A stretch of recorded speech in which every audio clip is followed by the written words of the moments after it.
Bueno, le quería contar que iba un borracho caminando, bien mareado, iba caminando por la calle y le dice a Dios: Señor, dame una señal para dejar de tomar.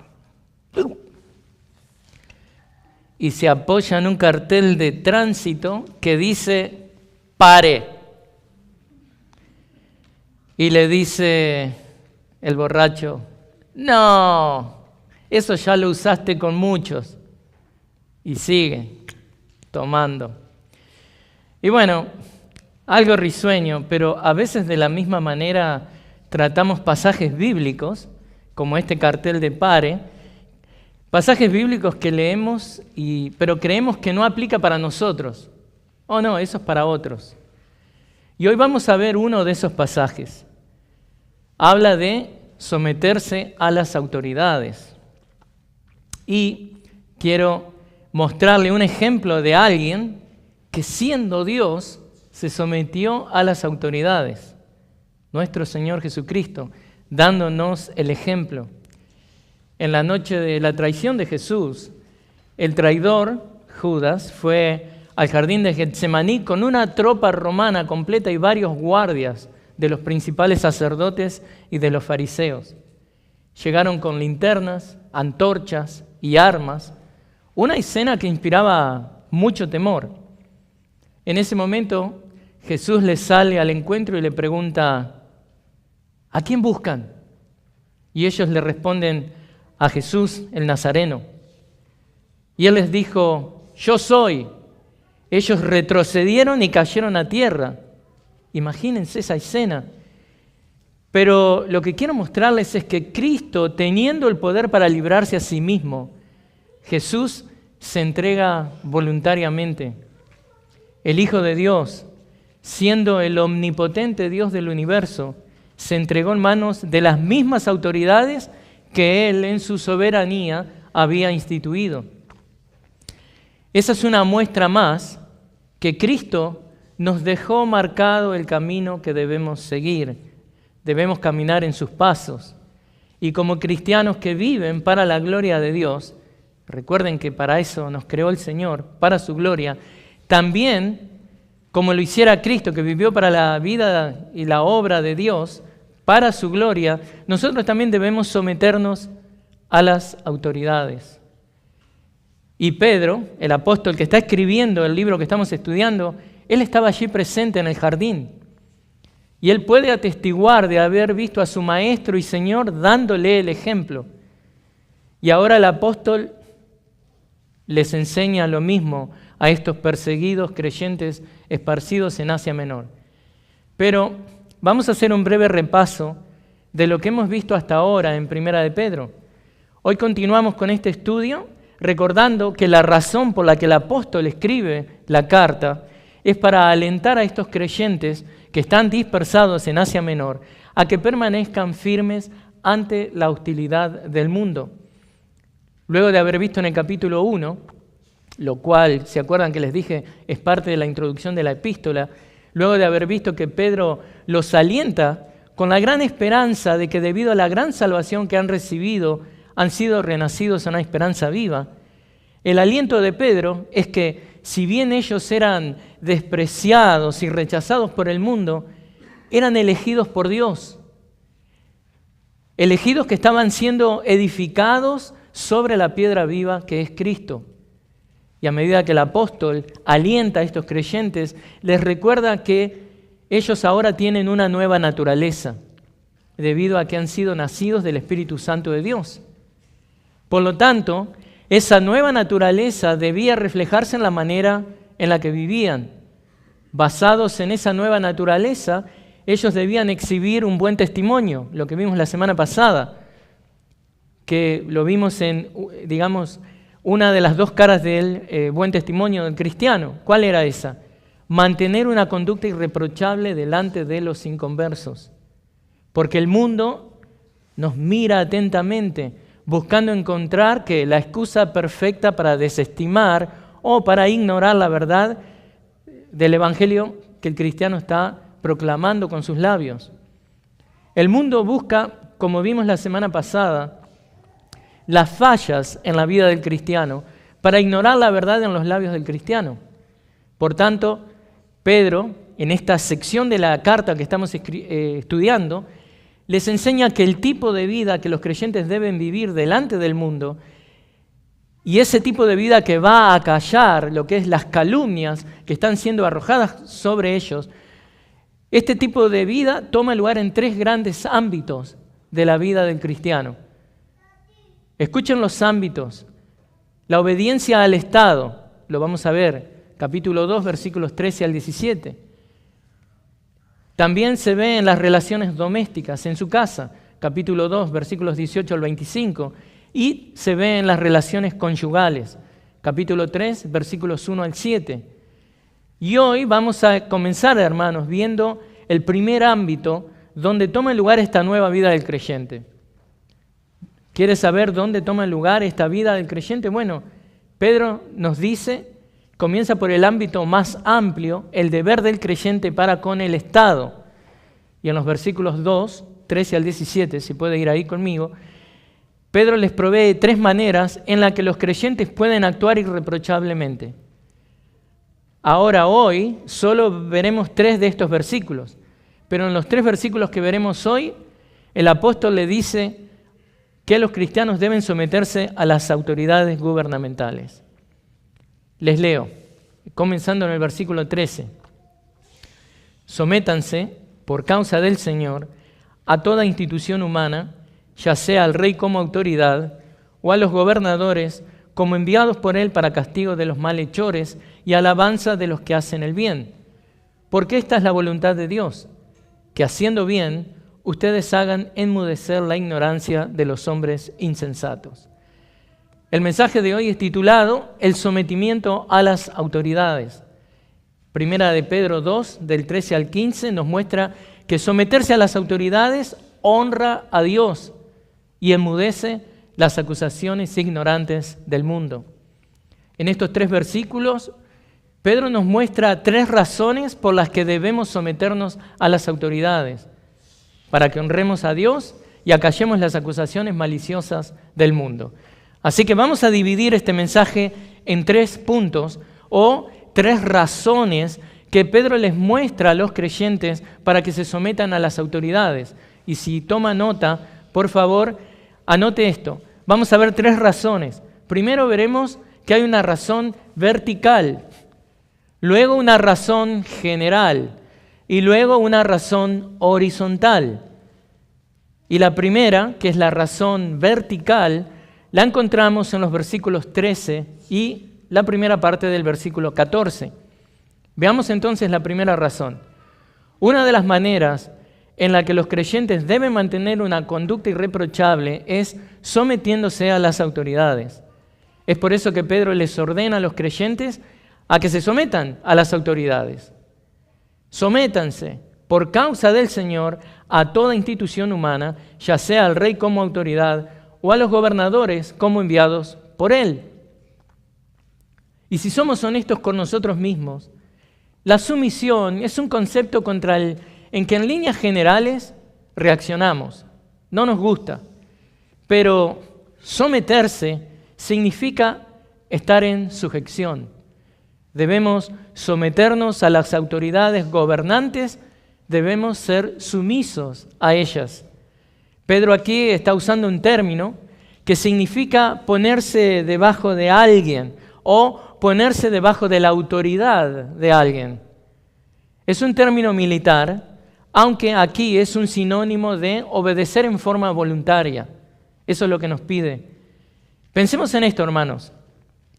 Si queremos ser verdaderos seguidores de Cristo, debemos familiarizarnos con este concepto de someternos. La vida del cristiano es acerca de someterse a Cristo y a otras personas.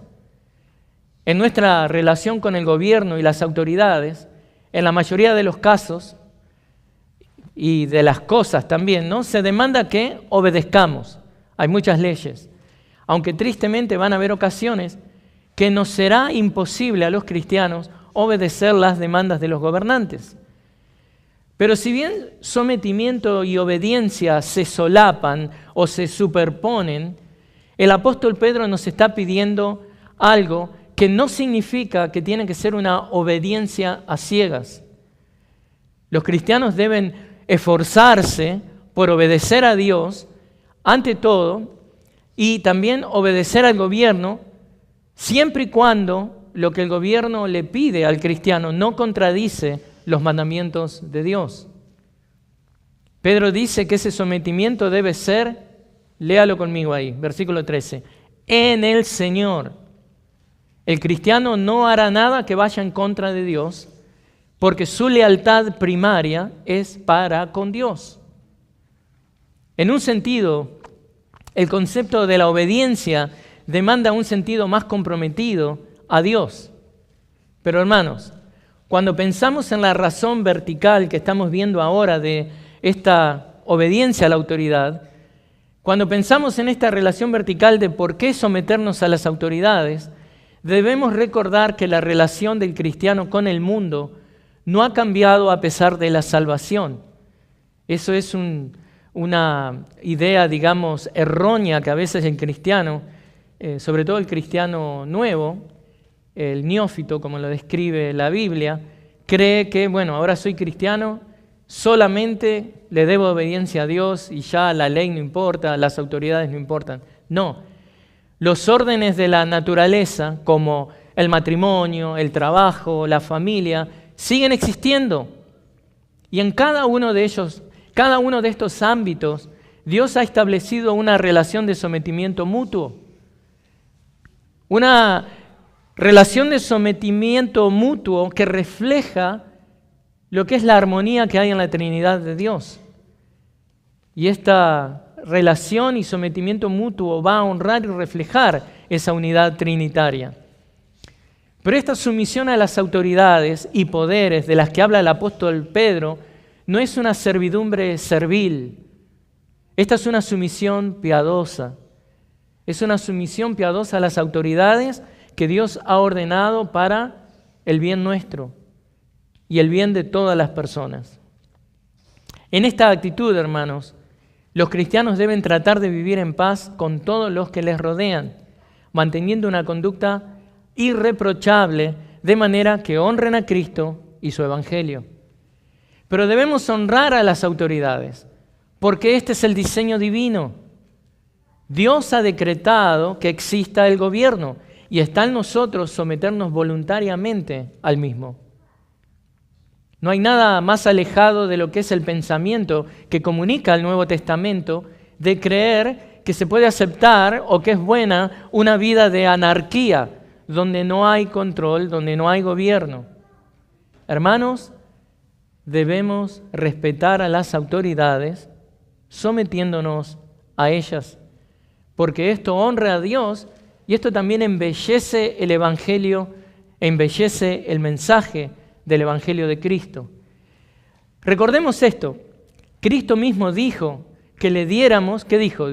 A Dios lo que es de Dios y al César lo que es de César. Mateo 22, 21.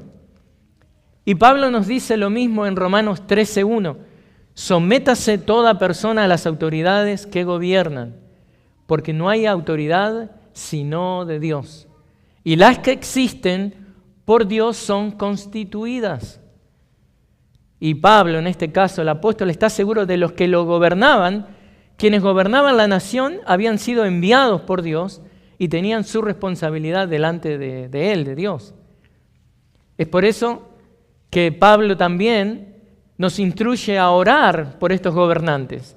Primera de Timoteo 2:2, lo usamos mucho en las reuniones de oración.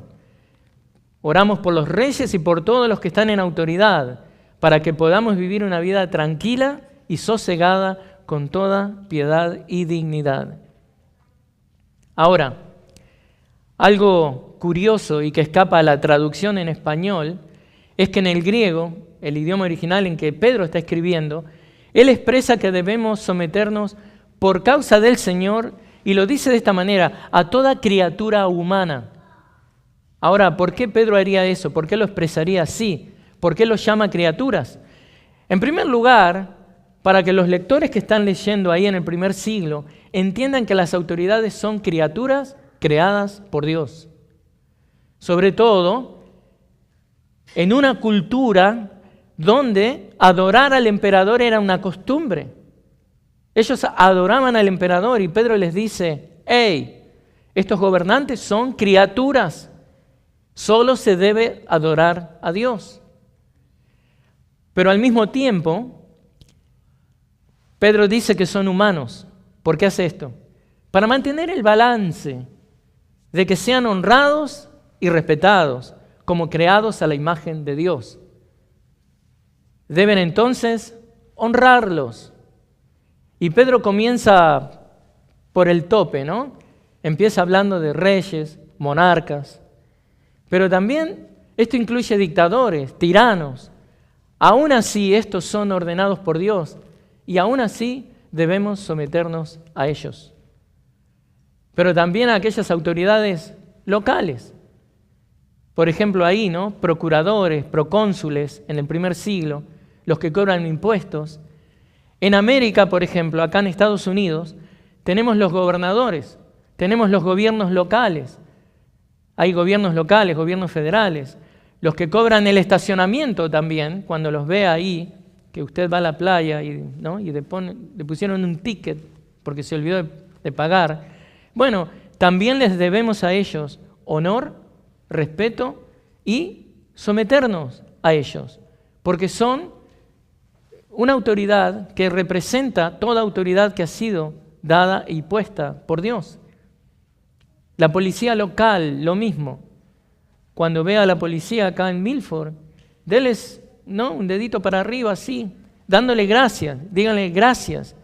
Ellos ponen y exhiben su vida y la ponen en peligro cada día para mantenernos seguros a nosotros. Honrémoslos. Así que lo que vemos en esta, razón vertical es que todo esto es hecho porque es dado y puesto en su lugar por Dios. Y vamos a ver ahora en el próximo punto que hay una razón general, como les decía, para someterse a las autoridades. Vimos la razón vertical, que es porque Dios nos pide. Dios nos manda a que nos sometamos. Y primera de Pedro acá, 2, 13 al 15, nos muestra que someterse a las autoridades honra a Dios y enmudece las acusaciones ignorantes del mundo. Entonces vamos a ver nuestro segundo punto, y está en el versículo 14, la parte final. Esta es la razón general. Los cristianos entienden que el origen del gobierno no está en la evolución humana, sino que surgió de Dios mismo. Esto ha sido puesto por Dios. Además, el cristiano debería conocer que la naturaleza humana y la facilidad con que el pecado y el mal pueden deteriorar la sociedad piden que sea necesario que haya un gobierno. Dios ha instituido el gobierno para la restricción del mal y el bienestar de la sociedad. Es mejor un gobierno malo que no exista gobierno. Ahora, ¿cuándo instituye Dios el gobierno? Vaya conmigo a Génesis, capítulo 9. Vamos a leer los versículos 5 y 6. Después del diluvio, el Señor le dice a Noé, Génesis 9, versículo 5, de la sangre de ustedes, de la vida de ustedes, ciertamente pediré cuenta. A cualquier animal y a cualquier hombre pediré cuenta. De cada hombre pediré cuenta de la vida de un ser humano. El que derrame sangre de hombre, por el hombre su sangre será derramada, porque a imagen de Dios hizo él al hombre. Así que Noé recibe la comisión del primer gobierno. Si alguien mataba, ese iba a morir. Esta es la raíz de la existencia de los ejércitos, de los grupos militares, de la policía, el sistema policial. Esto es un regalo de Dios para preservar la vida. El gobierno es un regalo de Dios para preservar la vida y mantener el orden en la sociedad. En este mundo no encontramos la perfección, lo sabemos, pero aún los gobiernos corruptos entienden que esto debe ser así. Dios les ha dado a cada uno de ellos la responsabilidad de preservar la vida. Y como dijera anteriormente, un gobierno corrupto es mejor que no tener gobierno. Y esto, que es establecido por Dios en el Antiguo Testamento, es refrendado por Jesús en el Nuevo Testamento. Cuando en el jardín de Getsemaní, que les leía, ahora le voy a leer la otra parte que sigue, en el jardín de Getsemaní, Jesús está refrendando, está diciendo, hay que respetar al gobierno. Ya les mostré cómo reaccionó cuando lo vinieron a buscar, pero ahora les voy a mostrar lo que le dice a Pedro, que el que mata por espada morirá. Pedro saca su espada o un cuchillo largo y le corta la oreja a Malco, que era uno de los empleados de ahí, ¿no? De los que los iban a buscar. ¿Y qué hace el Señor? Lo sana, le pone la oreja nuevamente en su lugar, un milagro. Y dice esto, y uno de los que estaban con Jesús, estoy leyendo el versículo 51 ahora, y uno de los que estaban con Jesús extendió la mano, sacó su espada, hiriendo al siervo del sumo sacerdote, le cortó la oreja. Entonces Jesús le dijo, vuelve tu espada a su sitio, porque todos los que tomen la espada, a espada perecerán. Así que, ¿qué le está diciendo Jesús ahí? Que los que tienen la espada, la tienen por una razón, y la pueden usar en Pedro. O sea, Cristo está reconociendo que este ejército, este grupo de hombres, tiene autoridad para ejercer aún el uso de la fuerza. ¿Por qué? Esta es la misma invención, la misma creación de Dios que vimos en Génesis 9. Entonces, en su arresto, Cristo dice que el gobierno es responsable de lo que es la pena capital. Y esto es lo mismo que Pablo, que vimos también en Romanos hace un rato. Pablo en Romanos 13, versículos 3 y 4 ahora, dice que el Estado puede usar la pena capital para promover justicia y paz. Les leo, dice Pablo, versículo 3 del capítulo 13 de Romanos, porque los gobernantes no son motivo de temor para los de buena conducta, sino para el que hace el mal. ¿Deseas, pues, no temer a la autoridad? Haz lo bueno y tendrás elogios de ella. Pues es para ti un ministro de Dios para bien, pero si haces lo malo, teme, porque no en vano lleva la espada, pues es ministro de Dios, un vengador que castiga al que practica lo malo. O sea, Dios en su providencia ha puesto a los magistrados como medio para frenar el pecado y el mal en el mundo, aunque a menudo, tristemente, sabemos que hay muchos que son corruptos, pecadores al fin. Y aquí Pedro se asegura de que nuestra atención no esté puesta únicamente en aquel mandatario más encumbrado, ¿no? No solamente está hablando de los reyes, como les decía hace un rato, porque no debemos ignorar a los otros mandatarios. No quiere el apóstol Pedro que ignoremos y despreciemos a aquellos que tienen una jurisdicción más local. El apóstol les dice a sus lectores que esta obediencia no era debida solo a los reyes. O sea, no es una obediencia debida solo a nuestro presidente, sino a aquellos que eran enviados por el rey en este caso. Dice el versículo 14, o a los gobernadores como enviados por él para castigo de los malhechores y alabanza de los que hacen el bien. Este título usado por Pedro para describir a los gobernadores era bastante amplio e incluía a cualquier oficial romano que tenía autoridad para mandar. Así que está incluyendo a varios que tienen poder para hacerle saber al cristiano qué es lo que tiene que hacer. ¿Por qué? Porque a estos funcionarios Dios les ha concedido la capacidad de ejercitar su autoridad a través de dos elementos. ¿Cuáles son esos elementos? Bueno, primeramente, castigar a los malhechores y luego recompensar a los bienhechores. Ahora, convengamos que estamos familiarizados con el primer elemento, ¿no es cierto? Hicimos algo mal, nos castigan, alguien hace algo mal, la policía está ahí, ¿no? Pero generalmente lo único que conocemos, esta justicia retributiva, se podría decir. El que las hace las paga, decimos nosotros, ¿no? Pero de todas maneras, contrariamente a lo que pasaba en la cultura romana, donde el gobernante buscaba recompensar al buen ciudadano con honores y beneficios, fíjense, ¿no? En la cultura romana sí lo hacía. Eso no lo vemos muy exhibido nosotros en nuestra sociedad. Deberíamos recompensar más a aquellos que hacen obras de bien. ¿Qué le parece? Si lo llama el mayor, ¿no? Y le dice, venga Dante, verdaderamente yo vi cuando usted levantó ese tacho de basura que se había caído, 5 autos pasaron antes que usted, nadie lo levantó, usted fue y lo levantó. Dice, mire, tome una tarjeta de $5 para, no sé, un lugar que pueda ir a comer un café, tomar un café. Qué bueno, estaría contento Dante, pero también todos los que miramos, ¿no? ese acto de reconocimiento de parte del gobernador. Pero bueno, eso no lo vemos mucho. Pero si prestamos atención, este versículo 14 que estamos viendo, que nos habla de lo que es el propósito del gobierno, en un sentido nos enseña que el gobierno debería legislar la moralidad, ¿no? ¿A qué me refiero con eso?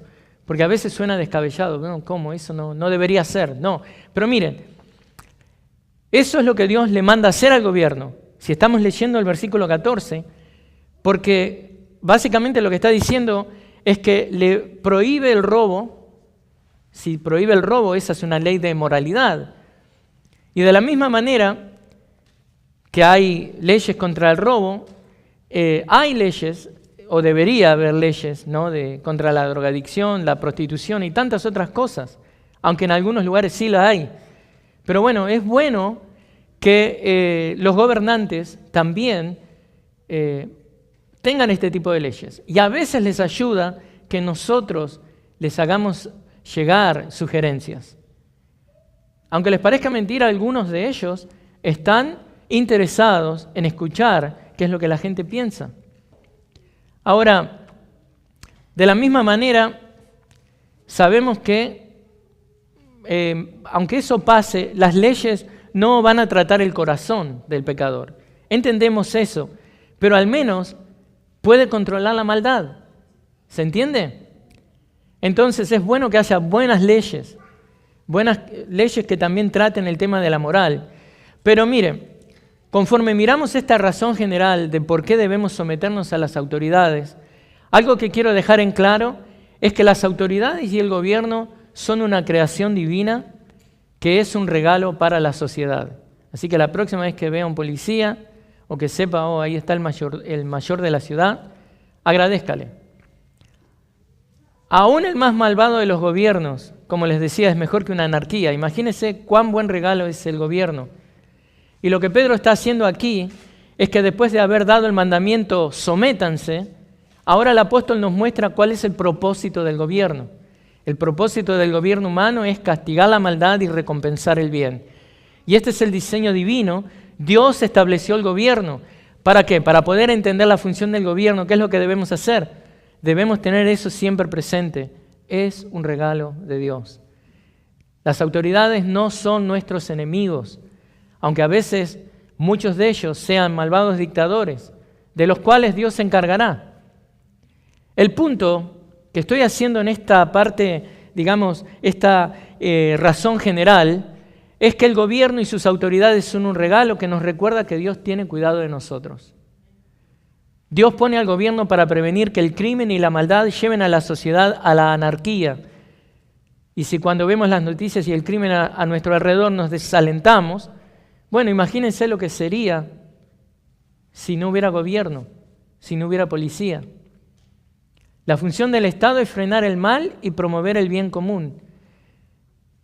Cuando en la época de COVID y esas manifestaciones decían, no, hay que quitarle el apoyo financiero a la policía. Una locura, una locura. Y fíjense lo que pasaba en las ciudades que permitían eso. Anarquía. Nadie estaba seguro. La función del Estado es frenar el mal y promover el bien común. Disuade del mal mediante ¿qué?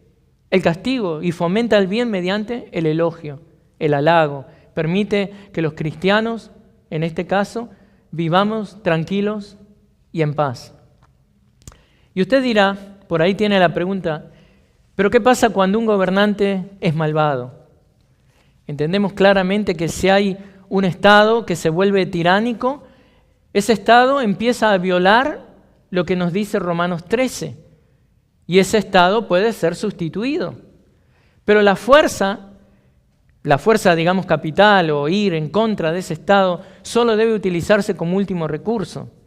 En realidad el Estado está para servir al pueblo, y le va a sonar raro, pero no para gobernarlo. Usted está diciendo eso es contradictorio. Bueno, ellos están para servir al pueblo.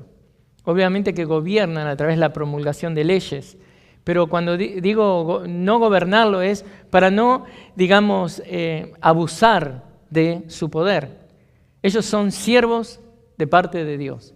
Y créame, un día le van a tener que rendir cuentas a Dios. Así que el gobierno y las autoridades deben alabar el bien, deben alabar a aquellos que hacen el bien. ¿Y qué tenemos que hacer nosotros los cristianos? Debemos hacer cosas positivas por nuestro prójimo. Los cristianos deben hacer el bien para ayudar al gobierno a que promueva esas cosas positivas. ¿Cómo lo hacemos? Siendo voluntarios. ¿Ha pensado en ser voluntario en algún lugar? Orando por los gobernantes. Ora por los gobernantes. Donando. ¿Tiene cosas que ya no usa? Dónelo. Siendo parte del gobierno. ¿Ha pensado en eso? Usted puede ser el día de mañana un legislador, puede ser un mayor, puede ser alguien que toma parte en el gobierno local, el gobierno estatal, el gobierno federal. Y bueno, obviamente, ¿de qué otra manera más común ayudamos a este gobierno? Sometiéndonos a ellos. Los cristianos podemos trabajar para mejorar el Estado y cambiar el gobierno, en el caso, si la ley lo permite. Podemos votar, podemos afiliarnos a sindicatos y hacer huelga en el caso de que es legal, porque usted va a querer honrar a Dios primero. Pero eso sí, aquellos que son contratistas, ¿no? Respeten sus contratos, ¿no? A lo que nos comprometemos, eso debemos cumplir. Entonces, y como les decía, si usted es policía, utilizar la fuerza en el último recurso. Y esto nos lleva directamente a nuestro tercer punto, que es la razón horizontal que se nos da para someternos a las autoridades. Fíjense, ¿no? Qué predicación tan práctica. Hasta parece desconectada, pero esto tiene que ver con nuestras vidas. Cristo es Señor de nuestras vidas. Entonces veamos en el versículo 15 la razón horizontal de por qué debemos someternos a las autoridades. En este punto vemos la aplicación de todo lo que hemos estado aprendiendo. Versículo 15 dice, porque esta es la voluntad de Dios, que haciendo bien ustedes hagan enmudecer la ignorancia de los hombres insensatos. Y cuando dice hombres insensatos no se está refiriendo a las autoridades, está refiriendo en general al mundo, al inconverso. Pero Pedro nos informa que esto es el deseo de Dios. ¿Escucharon eso? Este es el deseo de Dios. ¿No le gusta complacer deseos? Este es el deseo de Dios. Que hagamos el bien y acallemos las críticas. Pero, cristianos, ¿cómo podremos hacer esto? Si pretendemos separar nuestras creencias y nuestras convicciones religiosas con la manera en la que vivimos. Es imposible. ¿Cómo podremos acallar las críticas si queremos redefinir lo que es bueno? No vamos a poder acallar las críticas. No vamos a poder agradar a Dios. No podemos hacer el bien si queremos redefinirlo a la manera hispana. Y esta parte es muy importante, porque este es el ministerio hispano, así que nos toca a todos nosotros. Esté atento a esta parte, porque por el diseño divino y la providencia divina estamos recibiendo muchos nuevos visitantes. Ustedes saben que el país tiene un flujo de inmigrantes que es enorme. Entonces, todo lo que le voy a decir ahora nos ayuda a nosotros a poder servir a estos inmigrantes que vienen mejor. Porque si ellos luego llegan y confiesan a Cristo, si llegan a la salvación con Cristo, vamos a querer que, como es el caso de nosotros, estemos viviendo de una manera que honre a Dios. Entonces, preste atención a esta parte que viene. Esta es la razón horizontal que se nos da para cumplir nuestro sometimiento a las autoridades. Le voy a demostrar cómo nuestras convicciones religiosas deben reflejarse en la manera en la que vivimos, respetando las leyes del país y sus autoridades. Una de esas maneras es, y empezamos bien práctico, no conduzca sin licencia, no conduzca sin seguro para autos. Y usted dirá, sí, pero mi situación, usted sabe, no puedo. Bueno, mire, la bondad de Dios, expresada en la gracia común del hombre, hacia el hombre, es expresada en la bondad de este país y de este hermoso estado de Delaware, que tiene sus brazos abiertos hacia muchos que están experimentando ese problema. Así que aliéntese con esto y verá que usted se puede someter a las autoridades y glorificar a Dios en el proceso. ¿Por qué? Porque Dios ha permitido que el estado de Delaware conceda una tarjeta de privilegio de conducir en Delaware. ¿Sabía eso? Esta es una licencia de conducir válida que está disponible para los residentes extranjeros de Delaware que cumplen con, digamos, ciertos requisitos de elegibilidad, pero que a su vez no pueden presentar, digamos, una prueba de su presencia legal en los Estados Unidos. Pero recuerden, debemos hablar de esto porque nosotros vivimos para la gloria de Dios. Y si momentáneamente por un tiempo tiene que pasar un tiempo de, digamos, de esperar, de estar tratando de solucionar su situación, Dios sabe eso. Pero Dios honra y Dios bendice a aquel que tiene el deseo de glorificarle. Así que aliéntese con esto que estamos viendo. Esto es bien práctico, pero es para ayudarle a que su vida glorifique más y mejor a Dios. O sea, mientras usted trabaja para ajustar su estatus en el país, hay cosas que puede hacer para honrar a Dios en la relación, en la obediencia y sometimiento que usted tiene con las autoridades del país. Por ejemplo, otra cosa que puede hacer es tramitar un ITIN, I-T-I-N. ¿Qué es eso? Es un número concedido por la Oficina de Impuestos, conocida como IRS, para que usted pueda pagar sus impuestos cada año. Usted trabaja, pague impuestos. Eso honra a Dios. Y miren esto, la belleza de la gracia común de Dios y de la calidez y el amor y la misericordia de un país que acoge a gente que lo necesita, que con 2 años de impuestos usted puede presentarse en lo que es el Departamento de Motores y Vehículos y usted puede aplicar por su tarjeta de conducir. Usted paga $20 por el costo de la tarjeta, luego paga un cargo adicional de $72. Este cargo de $72 es recaudado por la Oficina de Identificación del Estado de Delaware. ¿Para qué? Para validar su identificación durante este proceso de solicitud. Lo hermoso de esto es que en la tarjeta de conducir, esta tarjeta es válida por un periodo de 4 años. Les da 4 años de estar tranquilo y poder ir y venir a su trabajo sin tener que estar cruzando los dedos. Así que también le da un tiempo para avanzar en su aplicación inmigratoria. Otra cosa que puede hacer es seguir las leyes del país con respecto al matrimonio. Escuche esto. Si usted cree que basado en su cultura ha contraído nupcias pero no de una manera legal. Bueno, ahora está en Estados Unidos y le comento que aquí, en Estados Unidos, la ley de este país en el que usted ahora vive y lo acoge, la costumbre es de contraer matrimonio. ¿Cómo se hace? Escuche cómo se hace. Se saca una licencia matrimonial en el juzgado de paz correspondiente. Hay varios, hay tres ¿cómo se dice? Condados. La licencia le cuesta $50.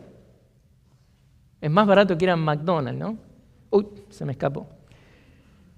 Y luego pagas $20 más para que registren la boda. Y si no habla inglés, puede llevar un intérprete de 18 años o alguien que sea mayor, que tenga identificación. Dicha licencia es válida por 30 días y la boda debe llevarse a cabo en el estado de Delaware. Y quiero ser bien claro con esto.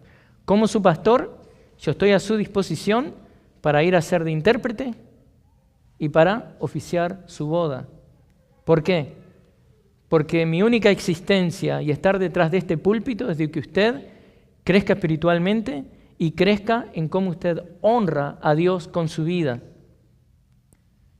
Así que con mucho gusto le ayudaría con todas esas cosas. Y algo también, ¿no? Sobre todo si viene una pareja que está en esa situación, la iglesia pone todo a su disposición. Lo importante es honrar a Dios, adorar a Dios. Y la iglesia va a estar acá a su disposición. Así que, si usted es un miembro de esta iglesia, o si visita asiduamente, aquí estamos para servirle organizando la boda, sin costo alguno para los novios. Imposible, esta oferta no la puede recibir en ningún otro lugar. Y algunos se estarán preguntando, yo sé, ¿no? ¿Qué está haciendo, pastor? ¿Se convirtió ahora en un agente de inmigración o un empleado del departamento de motores y vehículos? O como dicen en Argentina, nos está cargando, se está burlando de nosotros, nos está tomando el pelo. No, hermanos, nada de eso. Estoy haciéndolo crecer en parecido a Cristo. Estoy haciéndolo crecer en parecido a Cristo. Estoy buscando ayudarlo a que dé pasos firmes y decididos hacia vivir una vida piadosa delante de Dios, la iglesia y el mundo. Y todo esto es posible únicamente si se entiende que el evangelio confesado no es suficiente sin el evangelio vivido. Puede confesar todo lo que quiera, pero si vive contrario a eso, no es suficiente. Y hermanos, Dios nos manda que haciendo bien hagamos enmudecer la ignorancia de los hombres insensatos. Así que no seamos insensatos. Y yo tengo la obligación de ayudarle a que honre a Dios. Esa es mi única obligación delante de Dios. ¿Y de qué manera? Al ayudarle a que usted se someta a las autoridades que Dios mismo ha puesto sobre nosotros. Y seamos sinceros, podemos estar bajo la suposición equivocada de que dado que somos elegidos extranjeros y peregrinos en este mundo, ahora ya no tenemos responsabilidades con el gobierno humano aquí en la tierra. Podríamos erróneamente llegar a la convicción de que dado que Jesús es el Señor y nuestra lealtad es con Cristo, entonces ya no tenemos que obedecer a las autoridades gubernamentales. Y este era el problema que Pedro estaba tratando de evitar con estos recipientes de su carta en el primer siglo. Recordemos que estos hermanos estaban siendo perseguidos, acusados, condenados a lo que es el ostracismo, tener que encerrarse entre ellos mismos. Habían sido acusados de canibalismo debido a que en la Santa Cena decían comer el cuerpo y la sangre de Cristo. Habían sido acusados de ateos debido a que no adoraban al panteón, digamos, de dioses paganos. Habían sido acusados de odiar la sociedad porque no participaban de entretenimientos públicos como ir a los gladiadores, la lucha de los animales, comiéndose a la gente viva, ¿no? Los teatros públicos. Habían sido acusados de revolucionarios porque no querían adorar al emperador, aduciendo que ellos solo adoraban a su rey, el Señor Jesucristo. Y Pedro sabe también bien, porque uno de los 12 apóstoles había sido un revolucionario. Él sabe de lo que está hablando también. Pero en el primer siglo, sobre todo para el momento en el que Pedro les escribe, esto es el año 62, 63 después de Cristo, habían muchas acusaciones sobre estos creyentes, quienes eran al momento informalmente perseguidos. Pero esa persecución tristemente se intensifica cuando se convierte en una persecución oficial de parte del Estado el 19 de julio del año 64 después de Cristo. Se produce el incendio de Roma. ¿Quién lo produjo? El mismo gobernador, Nerón. Nerón buscaba entonces, después de producir esto, desviar la atención sobre él mismo y deshacerse de su responsabilidad, y comenzó a perseguir a los cristianos sangrientamente. Aparte, esa vez que se incendia la ciudad, justo una parte donde estaban toda la parte cristiana no se incendió. Entonces le daba más todavía a este Nerón como para decir, fueron ellos, si no se hubieran incendiado sus propias casas. Pero aún antes de esta persecución sangrienta y oficial, se daba una persecución más silenciosa, pero no menos dolorosa. Por eso es que Pedro les está escribiendo esta parte de la carta acerca de cuál era la relación que los creyentes tenían que tener con el Estado. Y de nuevo, ¿qué debemos recordar? Que Pedro les había escrito que ellos no eran ciudadanos de este mundo. El apóstol les había alentado con que eran elegidos, extranjeros y peregrinos en este mundo. Pero en esta parte de la carta, ¿qué les dice? Entonces Pedro necesita ponerle equilibrio a estas verdades. Y ahora el apóstol trata de evitar que crean que, dado que eso es así, que ya no tienen responsabilidades con el gobierno humano aquí en la tierra. Y nosotros debemos evitar la misma tentación. De la misma manera que ellos podrían haber concluido que, dado que Jesús es el Señor y ellos tienen su lealtad con Cristo y entonces ya no tienen que obedecer a las autoridades gubernamentales, ellos podrían decir, bueno, podríamos ignorarlos, mentir acerca de ellos. Y a veces puede ser la tentación del cristiano del siglo XXI también. Por eso el apóstol les escribe a ellos, y también esto es para nosotros, que para contrarrestar lo que es esa posible manera de pensar errónea, debemos recordar que los gobernadores, aquellos que están en eminencia, las autoridades, fueron puestas por Dios, aún los malvados y tiranos, y nosotros debemos estar sometidos a ellos. ¿Por qué? Porque miren, el Señor Jesucristo nos dejó el modelo a imitar. Debemos seguir en sus pasos. Y Él, siendo la segunda persona de la Trinidad, en perfecta armonía con Dios Padre, Dios Espíritu Santo, Él dejó su gloria, tomó humildemente la naturaleza humana y estuvo en completa sujeción al Padre constantemente. Eso es sumisión. Y nosotros debemos reflejar esa sumisión que Jesucristo tuviera con el Padre. Los cristianos debemos ser conocidos por esta sumisión. La sumisión es una marca de la piedad. Los cristianos no debemos ser conocidos por ser quejosos. Los cristianos no debemos pelear en contra de las autoridades, aun si estas autoridades son la causa del dolor momentáneo que estamos experimentando. Así que, cristiano, no hay excusa. Vamos a concluir. El cristiano necesita motivación no solamente para ser un mejor ciudadano, sino también para verse obligado a participar en el gobierno, para la promoción de la paz y el bien común de todos. Así que, si tiene hijos creciendo aquí, si usted tiene la posibilidad de hacerlo en algún momento, no es pecaminoso ver como vocación servir en el gobierno. La instrucción del Nuevo Testamento es que los cristianos deben ser buenos y útiles ciudadanos del país en el que están viviendo, desarrollando sus vidas, donde están, digamos, haciendo realidad sus sueños. Por eso, debo preguntarle, ¿cómo está usted cumpliendo este deseo de Dios? Recuerden que es el deseo de Dios. ¿Cómo lo está cumpliendo usted de someterse a las autoridades? Pablo dice en Hechos 17, versículo 26, si lo quieres buscar, dice esto, miren, de uno solo Dios hizo todas las naciones del mundo para que habitaran sobre toda la superficie de la tierra, habiendo determinado sus tiempos y las fronteras de los lugares donde viven, para que buscaran a Dios. Y nosotros, Ministerio Hispano de Berean, estamos aquí en Estados Unidos y somos doblemente extranjeros y peregrinos que debemos mantener una conducta irreprochable para que cuando el mundo nos vea, por razón de nuestras buenas obras, glorifiquen a Dios en el día de la visitación. Y esta conducta irreprochable es vista, es apreciada a través de nuestro sometimiento a las autoridades.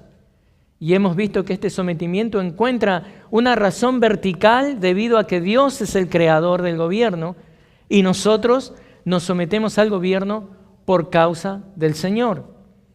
También vimos que hay una razón general. Dios implementó el gobierno y las autoridades para castigar al malhechor y alabar a los que hacen el bien.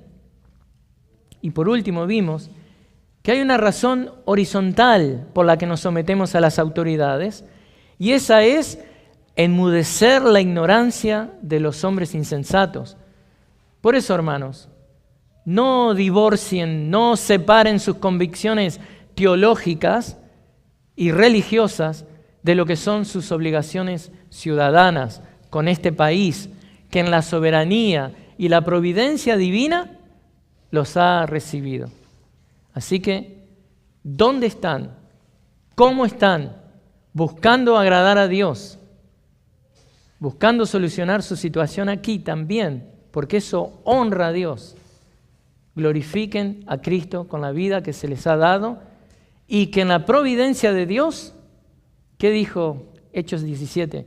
Él ha puesto, digamos, lo leo de nuevo, dice, de un solo Dios y todas las naciones del mundo para que habitaran sobre toda la superficie de la tierra, habiendo determinado sus tiempos y las fronteras de los lugares donde viven. Y estamos acá. Así que, hermano, glorifique a Dios. Oremos. Padre del cielo, te damos gracias de que tu palabra es viva, eficaz y para vivirla. Pero lo que nosotros no podemos hacer en nuestras propias fuerzas, tú nos ayudas a hacerlo por tu Espíritu Santo que mora en nosotros. Ayúdanos a ser obedientes a tu palabra. Padre, no tengo palabras para agradecerte cómo tú estás bendiciendo a este ministerio hispano y cómo estás bendiciendo cada vida y cada familia que están deseosos de glorificarte a ti con su buen testimonio. Sigue bendiciéndoles, Señor, y ayúdanos a poder ayudar a aquellos que vienen, los nuevos visitantes que tú traes, Señor, en tu soberanía. Te amamos, Padre del cielo, oramos en el nombre de Cristo. Amén.